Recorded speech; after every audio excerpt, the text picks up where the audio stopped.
leave.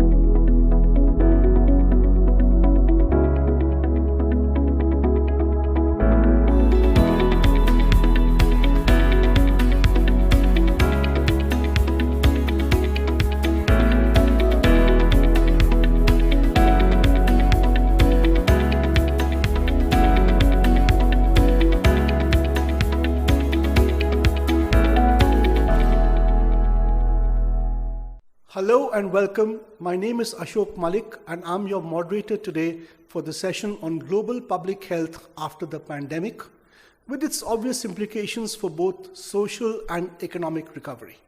We have with us 3 ministers and 1 public policy health analyst to speak on what is perhaps the most compelling issue of this year. Let me begin with a question for each of our panelists, a common question that is, we are seeing a strange situation in the pandemic recovery. We have many countries, many developed countries, which have a surfeit of vaccines, which have more vaccines than they have people. We also have large parts of the world which have not seen a vaccine. Many countries don't even have one. What does this 2-track vaccine rollout, this vaccine gap, mean and imply for the recovery going forward? Let me begin with Minister Shahid from the Maldives. Sir, the floor is yours. Looking into the issue, I wish to say that global problems require shared solutions. Global solutions, global problems transcend barriers. They don't recognize borders, nationalities, the color of your skin, your religion or class. However, we have seen countries pull away, retreat into nationalism. Vaccines are one such issue. We have multilateral initiatives such as COVAX, which have been set up to ensure that all countries have access to vaccines. COVAX will extremely slow, as we can all see, because the facility is not getting enough stock. This is creating extreme uncertainties, especially in developing countries, as to when their vaccination programs may begin. I've been talking to many of my colleague foreign ministers in the past few weeks, and the uncertainty continues. What are the consequences of such delays is a question we can ask.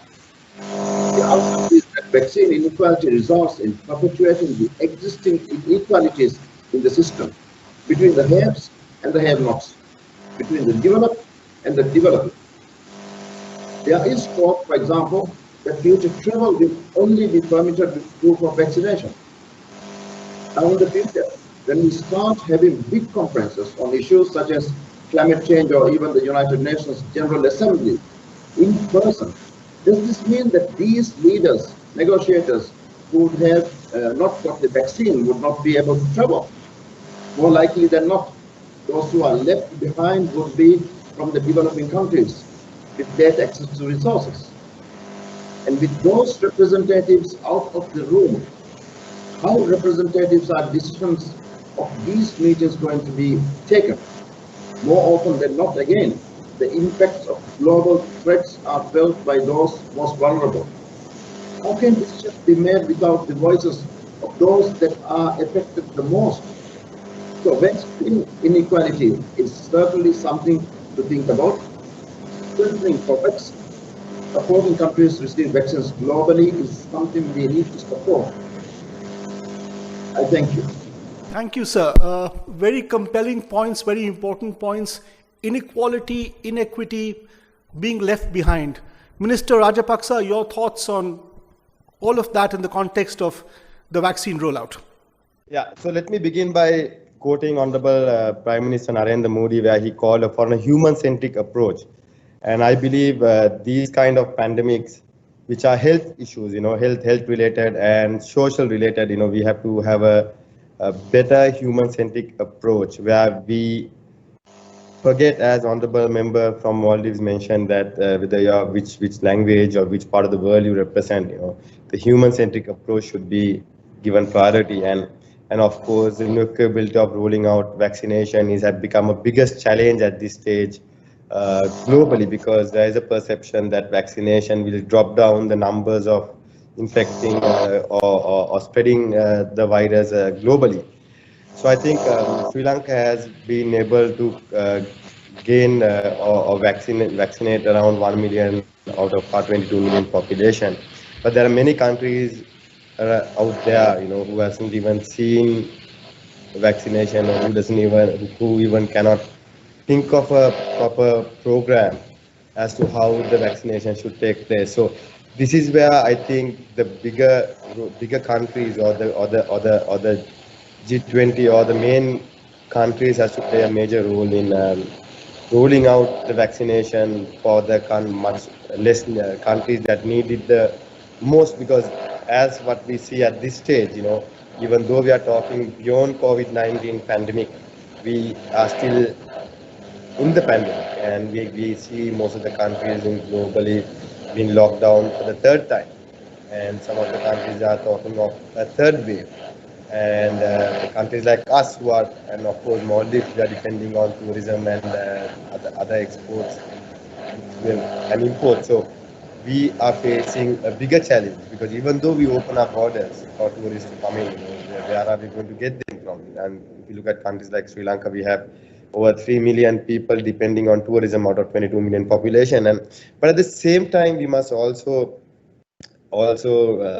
as nations adapt to the new normal and change up, have a paradigm shift from our traditional mechanism. So I believe the global, the bigger nations, or the big economies, have to come together and have a human-centric approach, where we distribute the vaccination to the countries that need the most.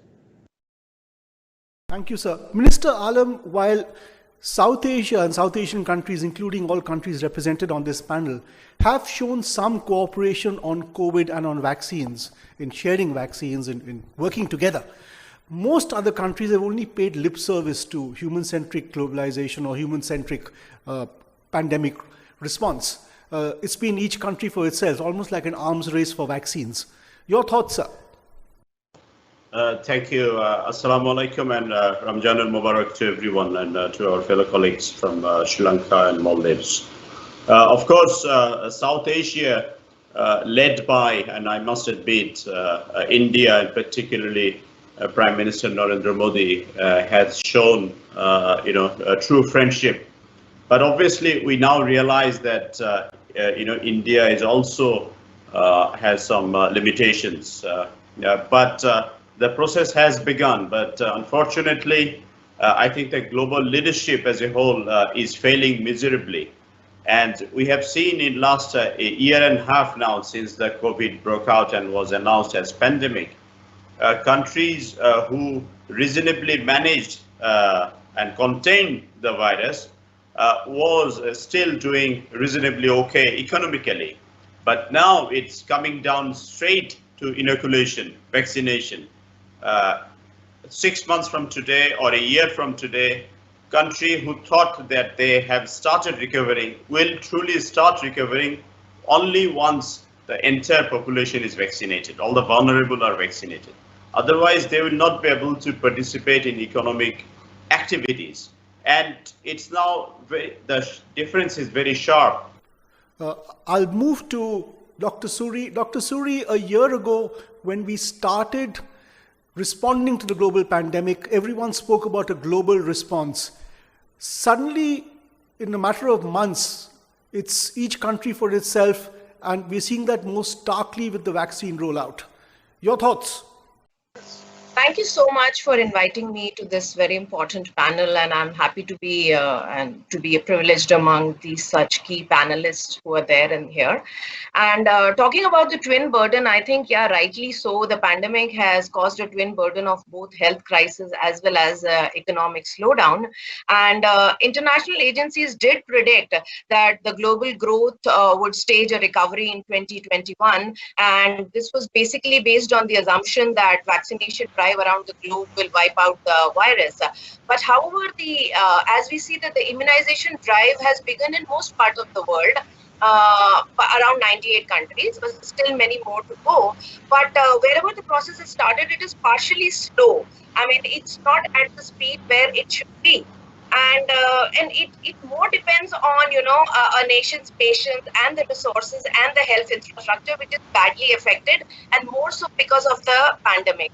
There are various agencies or various vaccination firms which have got a nod in the key market, but however, they are lacking in supplies as well as in the production.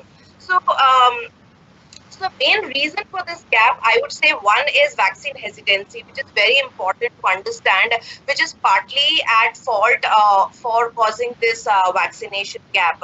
Looking at India, if we say that India started the vaccination drive somewhere on 16th of January, where they started vaccinating using two of the firms' vaccines like the AstraZeneca's Covishield as well as the Biotech's Covaxin. But despite the initial hiccup, India has been able to administer as of today 114 million doses, and it aims to vaccinate around 300 million by the end of August. But the main worry, again, cause of concern, is the new emerging variants of the virus that can render some of these vaccines ineffective. So to be able to, like the cases found in Brazil and South Africa. So, and I also agree with my co-panelists that another key cause of concern is the unequal access to the vaccines, that is the inequity in terms of, so all this could kind of, bring down the global recovery. It will slow down the global recovery. And for it to be more effective and more speeded up, I think a vaccine rollout around the world is very critical. So as they say, speed is the essence. So I think if we can able to speed up or boost up the vaccination drive, I think it will help in the global recovery. Thank you, Dr. Suri. My next question is to the three ministers. Sirs, all three of you represent countries that are, in a sense, global. Your economies are global. In the case of Sri Lanka and the Maldives, you are heavily dependent on travel and tourism. In the case of Bangladesh, its garments industry in particular is very export-oriented, supplying shirts and garments across the world. In the absence of both vaccine equity as well as with the pandemic now being a moving target with new variants, global travel, global tourism, global demand will be delayed. What does this mean for your individual countries? Starting with you, Sir, Minister Shahid from the Maldives, perhaps the country most dependent on tourism. Thank you very much. You're right, sir. Maldives is almost entirely dependent on two industries. Number one, tourism. Number two, fisheries. And on the tourism side, we were forced to close our borders, which was a very painful decision for a country like the Maldives. On the 15th of March, we closed our borders. And overnight, Maldives became from a middle-income country, a developing country, to a low-income country. 70% of our GDP is dependent on tourism revenues. We could not sustain it. The country becoming a zero-income country. We had to deal with the situation in such a way that we had to take into account the advantages that the country has. We are blessed, and under the current circumstances, we are blessed to be an archipelagic nation. Also, we have been developing tourism in one hotel, one island concept, which provided the protection that visitors were seeking.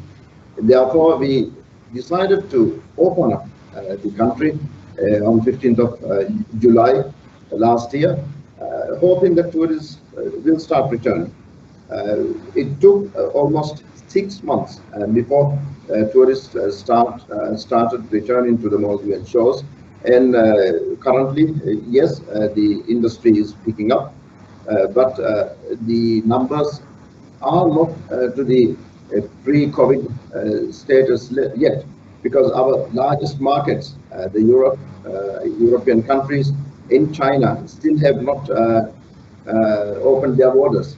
We are very blessed to have India next to us, and the Indian government and the Maldivian government, we were able to come to an arrangement very early on travel bubble. And so we were able to transform the entire Bollywood to the Maldives. And India has become our #1 market now. And the trust and confidence between between the two countries, between the two neighbors, helped assist this relieve this difficult situation. So, on the hindsight, having good friends matters. Also, we need to start thinking of diversifying our economic base. But for small island nations like the Maldives, how much can we do? This is a question that we will keep on asking, and this is a question we have continued to ask. The challenge again is the resources that are available to the country have been diverted to the health emergency. And unless the international community, the developed countries, the richer countries, come out with more assistance packages, for example, the DSSI, unless the DSSI is extended for over a longer period of time, we will be diverting our resources, part of it to the health emergency, part of it to pay back the debt that countries owe. So these are difficult times, but I'm happy that Maldives has been able to start coping up. Last year we had a minus 28% GDP growth rate. World Bank estimates that this year we will be able to have a growth rate of 17%. Thank you, sir. In fact, the number of Indian friends who travel to the Maldives using the air bubble has been very, very impressive, and I'm hoping it will be repeated with other countries. Minister Rajapaksa, an aggressive vaccine rollout followed by aggressive opening up has happened in individual countries. But even if Sri Lanka were to aggressively vaccinate, given that there is so much dependence on global arrivals in terms of tourism for your economy, how would that dynamic really work? Even if you vaccinate aggressively and open up, will tourists arrive? Because it's dependent on what their home countries do. Well, Ashok, I mean, we started our vaccination with the Indian aid of vaccination into the country. And as I earlier mentioned, we have gone up to about 1 million. But opening up the country, we have been very careful and we are doing very systematically. Because unlike Maldives, I would say they are blessed because of the islands. It's much more easier for them to open up during a pandemic like this. But eventually for us, I believe we are working on the travel bubble, which we did a trial program with Ukraine, and then it has been very successful. And now we are working on a similar bubble with India. We are on verge of talking with authorities how are we going to create a bubble between India and Sri Lanka. But of course, the bubble tourism is not going to ripple down to the grassroots as the normal tourism that we used to see in our countries.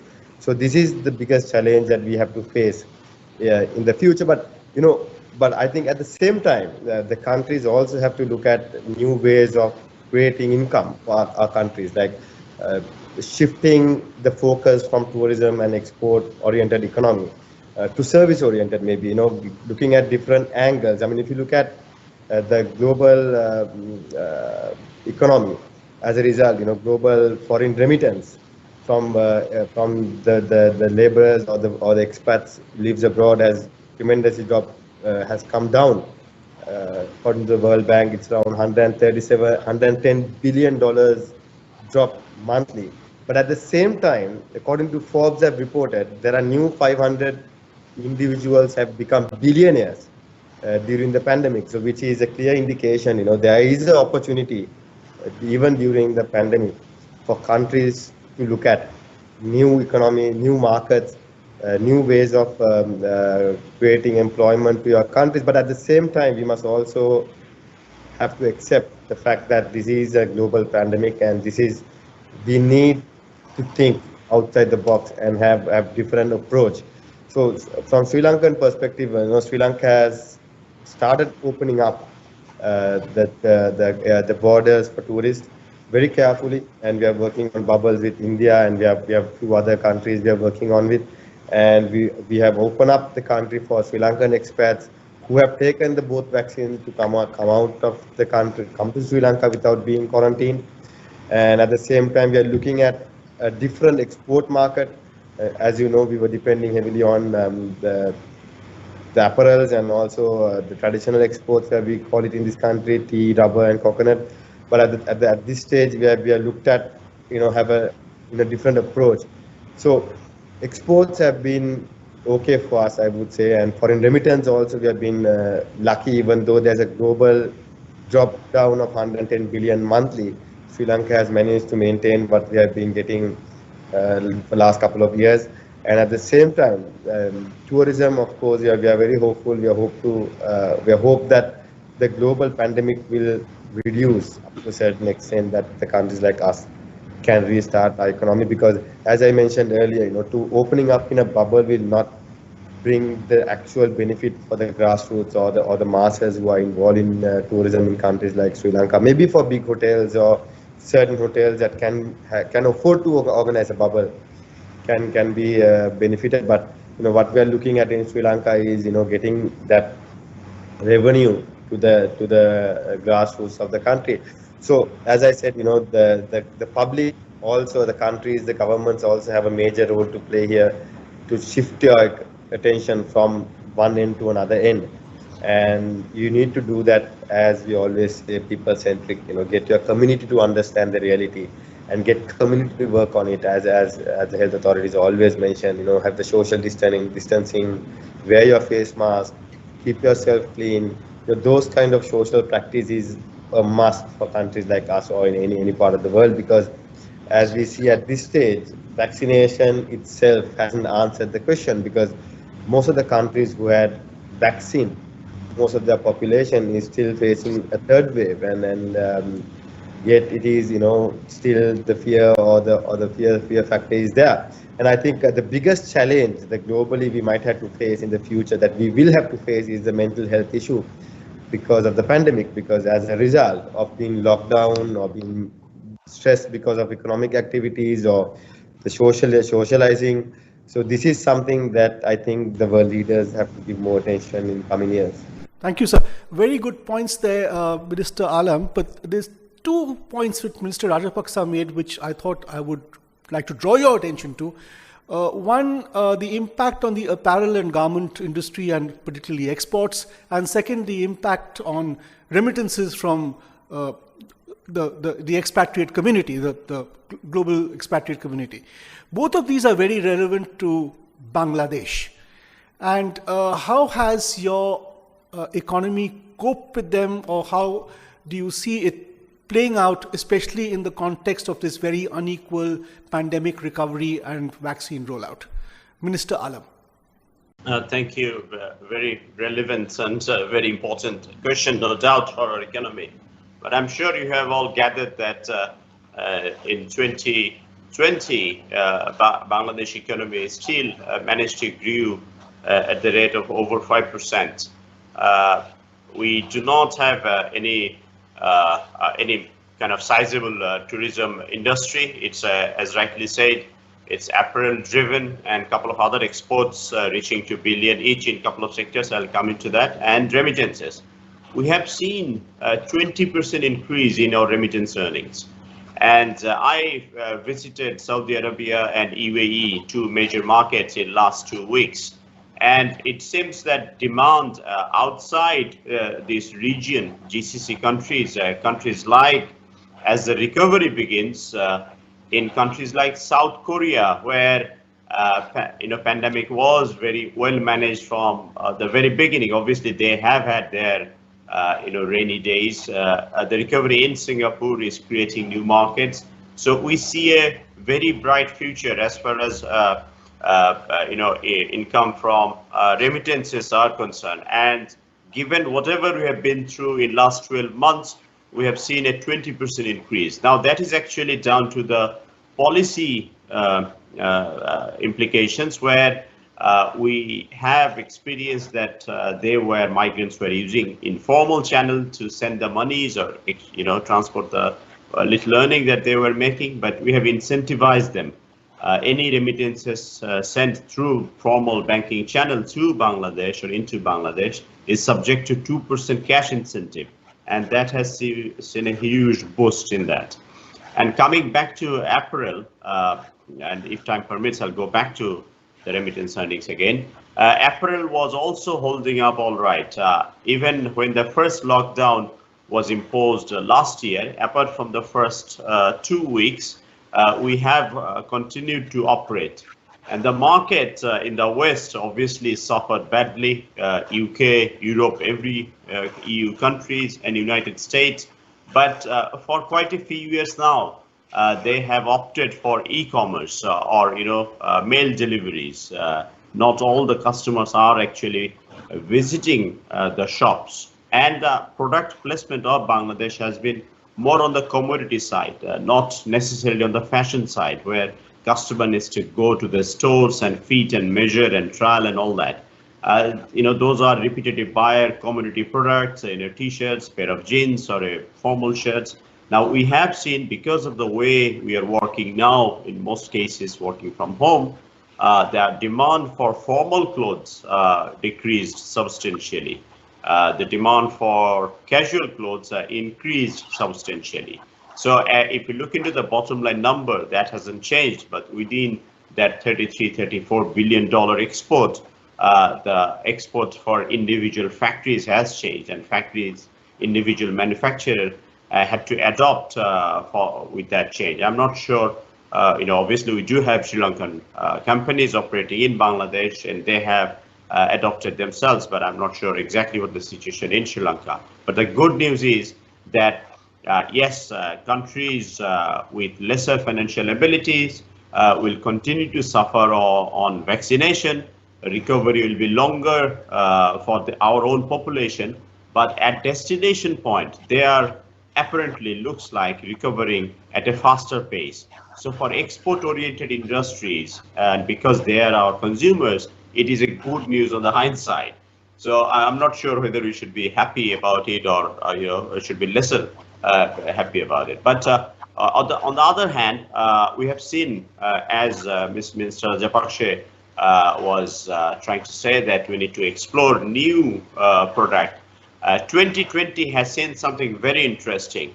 Samsung, if I may draw an example, Samsung as a company, all the mobile phones, those were being sold in Bangladesh. In 2020, 95% of the Samsung phones, those were sold in Bangladesh, are now being manufactured in Bangladesh. Now, when we inquired about it, I'm not sure whether a pandemic had to do anything, but their plants in China, obviously the production was disrupted, the exports were disrupted. The plan was there always to set up a factory in Bangladesh, probably in recent times. But I think the pandemic or the lack of export from China has expedited the process for Samsung to manufacture, faster and implementing it faster. So I think there are opportunities, and we are kind of ducking and weaving, and at the same time inventing, and constant engagement. The restriction of certain countries traveling to the Middle Eastern countries. I know in Saudi Arabia it's still restricted for quite a few number of countries, but I think we have been benefited in a way. That's not the ideal way to be benefited, for sure, but the impact on our economy was a lot less. And if there is anything, I see the road to recovery with this export connection is only going to get faster.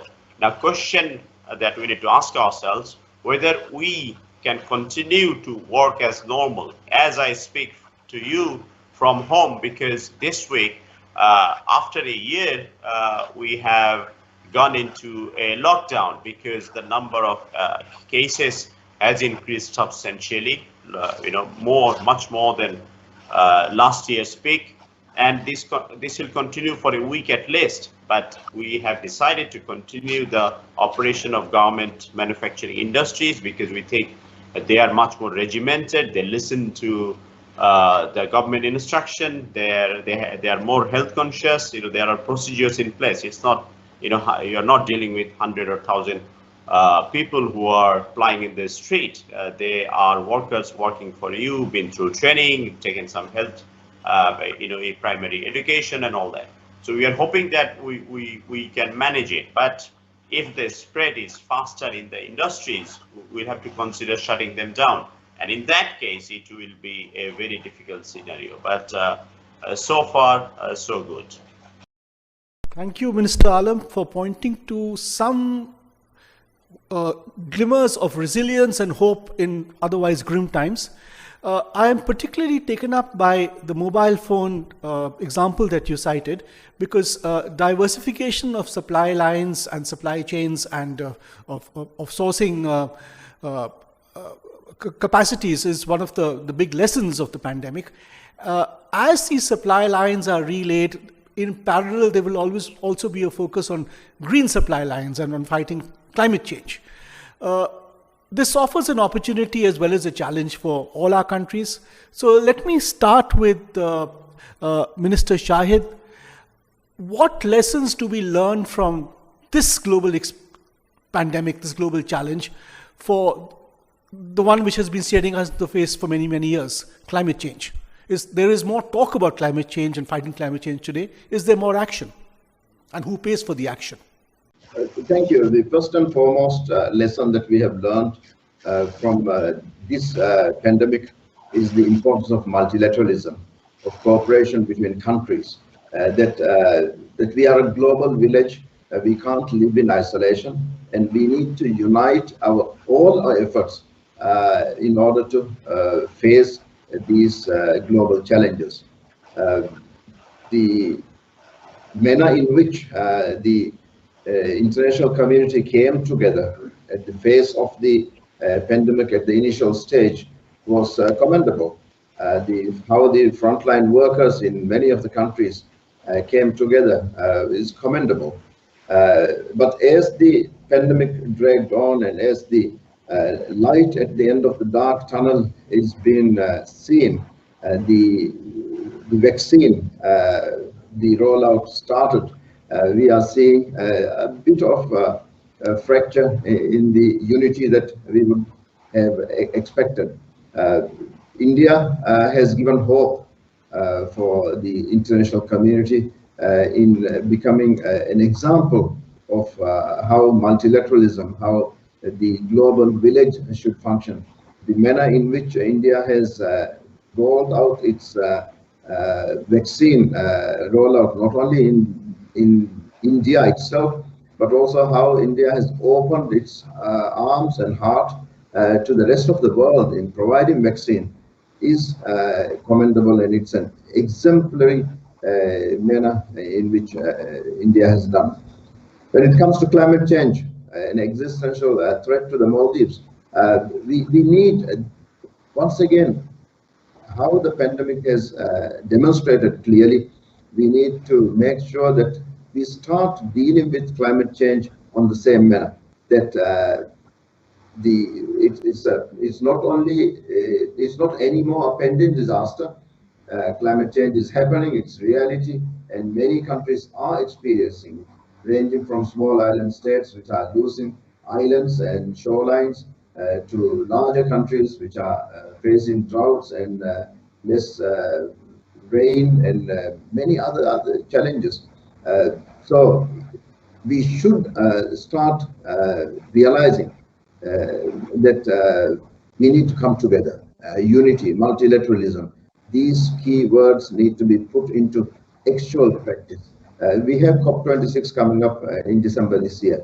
Run up to the COP26, it's very heartening that the United States, the new administration, has joined the world community by accepting or returning back to the Paris Agreement. The small island states are delighted about this comeback. But the road to COP26 in Glasgow needs to be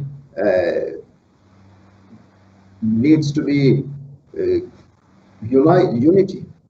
All countries need to come together and accept that the pandemic COVID-19 has clearly brought home the message that multilateralism is the only way forward. Thank you, sir. Very sobering and wise thoughts on multilateralism and the need for international cooperation. Minister Rajapakse, in the context of what multilateral institutions could do better and how developed countries of the global north of the OECD world could help in both pandemic recovery and in assisting countries most affected by climate change. What would your concrete thoughts be? Well, I mean, see, I do agree with Honorable Minister from Maldives about multilateralism, and this is a time where we all have to come together and share our experience. And I recall the speech from Honorable Prime Minister Narendra Modi, who stated that you can have a plan A or a plan B, but you can only have one planet. So in that way, whatever we do, we have to make sure that we protect that. So this is what I think the world has to understand and realize. We might have geopolitical differences, economic challenges, social challenges, but at the end of the day, we must not forget our nations or our environment or our lifestyle. This is what matters at the end of the day. So as when this entire pandemic situation happened, especially in Asian countries or in rest of the world, everyone was volunteering themselves, from frontline workers to youth and all the other organizations. They're volunteering to help each other, the humanity to cover everything, and that was the best outcome, I would say, from this pandemic, where we all came together to help each other. And also, we went back to our old traditions. Asian countries, we have our herbal medicine, our Asian lifestyle, or we call it here our Sri Lankan lifestyle, where our grandparents used to tell us, always keep yourself clean. When you go out, come home, wash your hands, drink herbal medicine for your immune system. Those kind of things were forgotten with the modern society or getting into the global arena. But the pandemic has taught us to get back to our old good habits that we used to have. So this is something I think we all learned during this pandemic. But as we all agree, it's yet to happen. I remember when Bill Gates mentioned once in 2015 that this kind of pandemic will happen and world is not ready yet. So this is not the end of a pandemic. This might it might come out in a different way. We saw similar things happening in the past. So I think with technology, we have all forgotten who we are and what we are.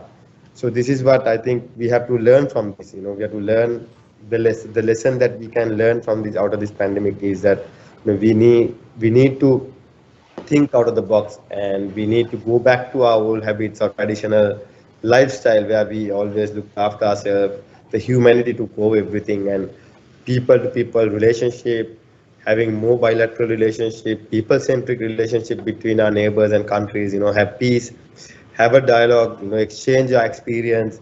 Those kind of approaches, I think, is a must for way forward. And of course, we need to come out as a world together to come out of this pandemic, because as we hear from all the speakers here, every country face different challenges, and that challenge becomes newer every other day. 1 year ago, we were locked down and we were all okay. We were going back to normal lifestyle. People forgot about the total pandemic situation. And again, now most of the countries are going back to lockdown. So this is something that we have to understand and we have to accept. But, be positive, think out of the box, and also be a global village. Work with your neighbors, work closely with communities, and think about what we are going to leave for the next generation. We all talk about environment, we all talk about ocean pollution, rivers, but what have we done? The pandemic, even though the factories were locked down, the carbon emission was less during the pandemic. But my colleague from Maldives will agree how much ocean pollution happened because of the face masks. I saw a report recently about thousands of face masks has been disposed to the coast and the ocean. So as a result, countries like us, countries like Maldives or Sri Lanka will be affected directly. So these are the things that we need to think, and also the lesson to be learned. So I believe if we work together as a global community, we will be able to come out of it in a very positive way, and of course we will be able to address the mental health issue as well if we work together. And also economically, economically world faces challenges every other year.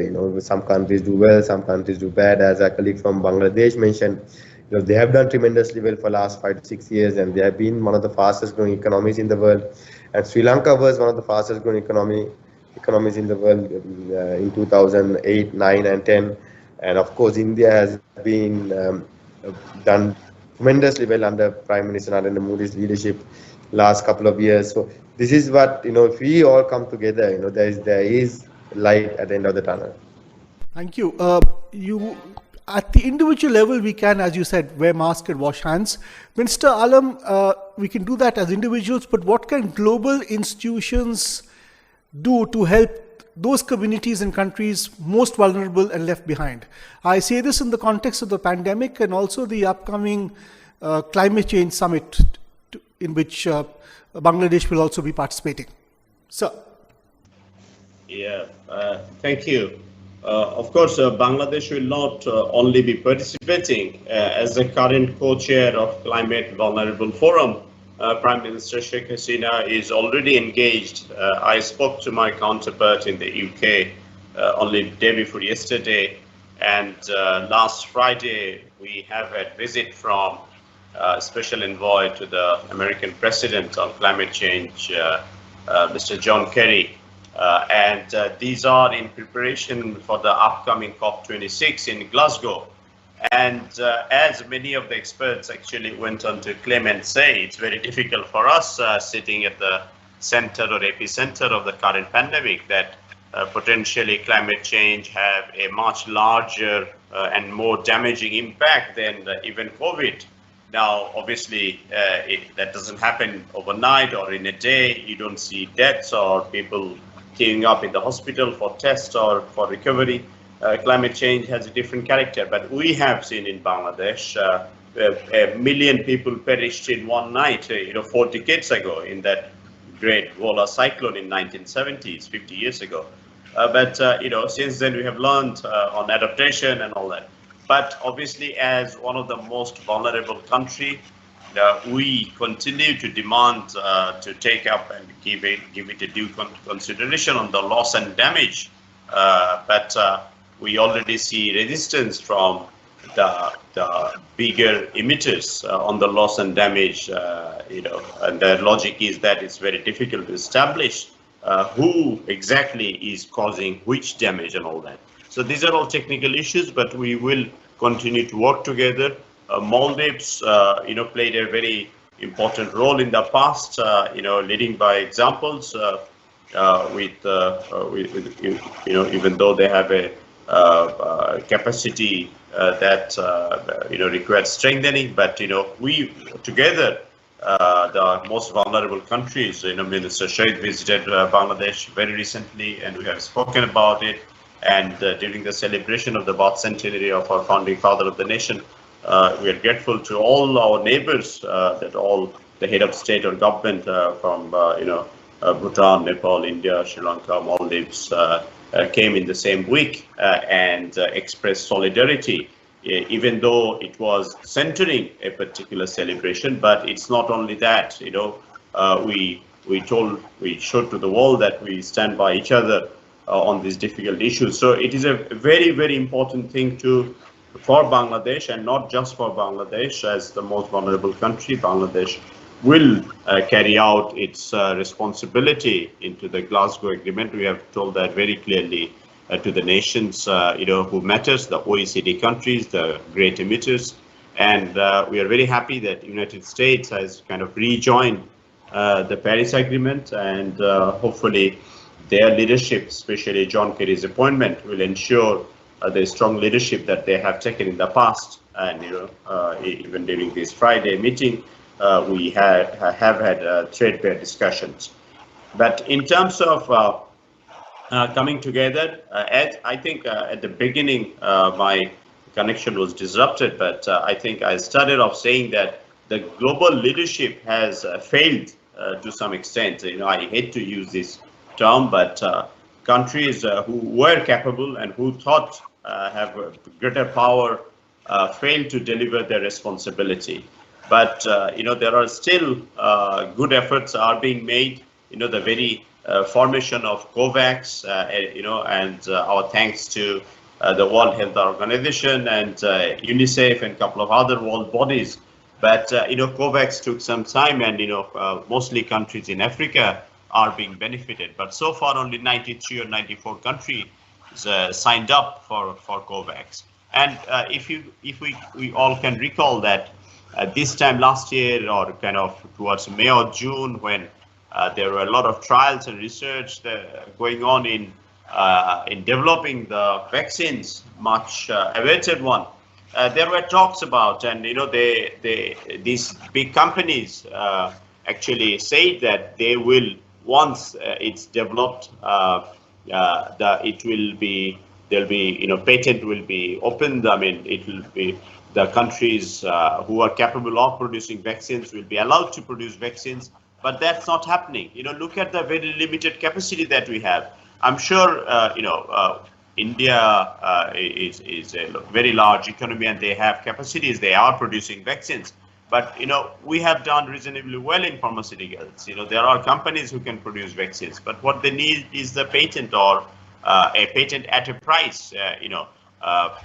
We are getting $4 or $5 cost for the Serum Institute vaccines, but all the other vaccines will cost you $40, $50, $60 or euros.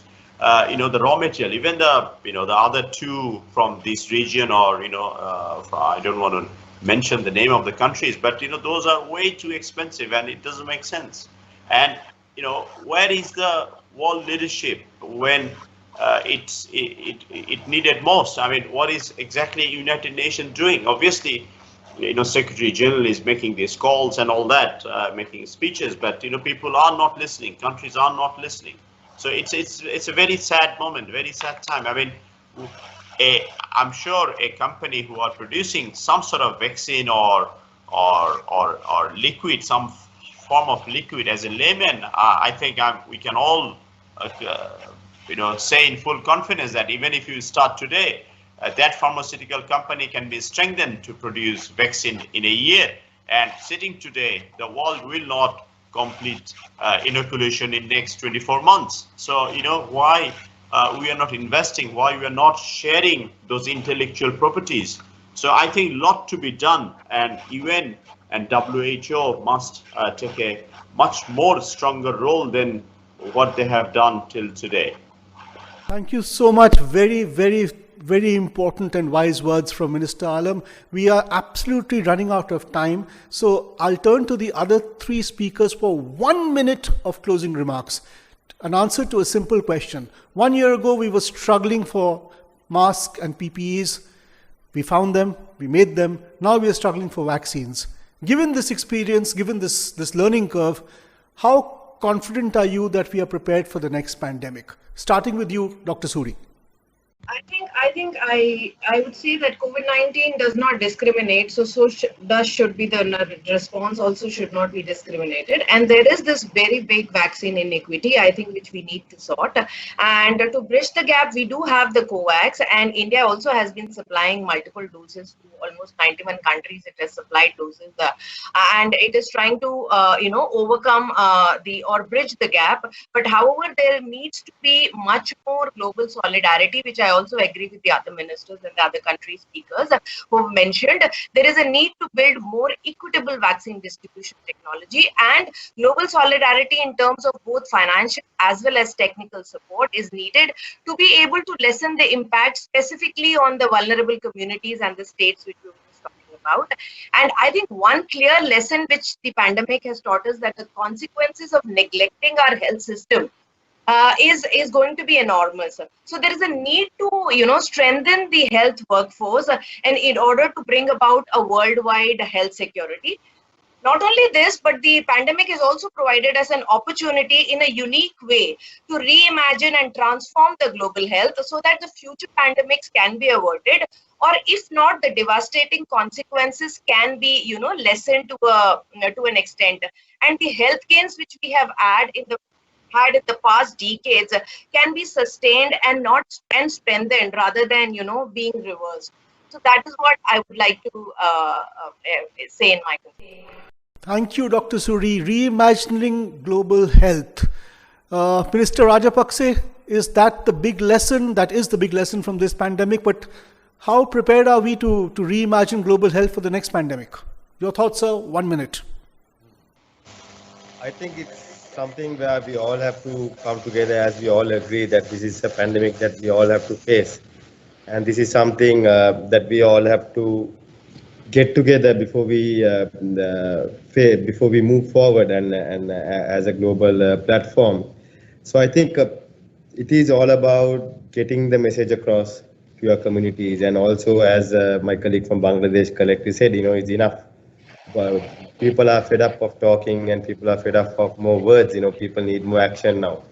I think this is what the globally the entire the governments are going to face in the future, because especially the younger community will look at more action-oriented approach rather than more of an agreements or more verbal agreements. People will need to see more action coming in regarding environment, economics, inequity or inequality, all these kind of things. So I think this is the right time where the leaders can step up and come to an agreement or come to an understanding that they actually deliver as the global superpowers to contribute back to the global community.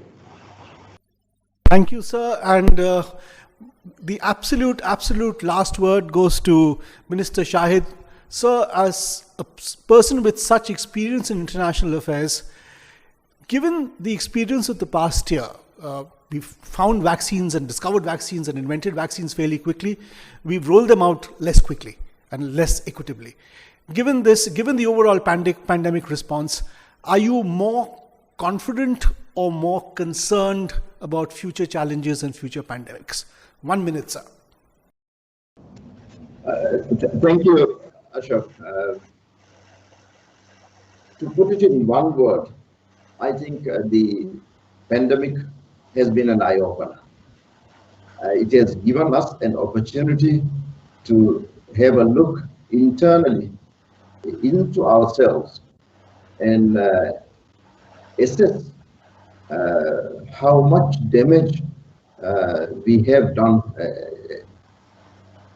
as humanity develops in the world, on the front of health systems, on climate change and environment, on the other socio-economic activities, how much we have damaged the systems. It has been an eye-opener. And I think the manner in which the international community has come together in the face of the pandemic is commendable. And it has given hope that we will be able to come together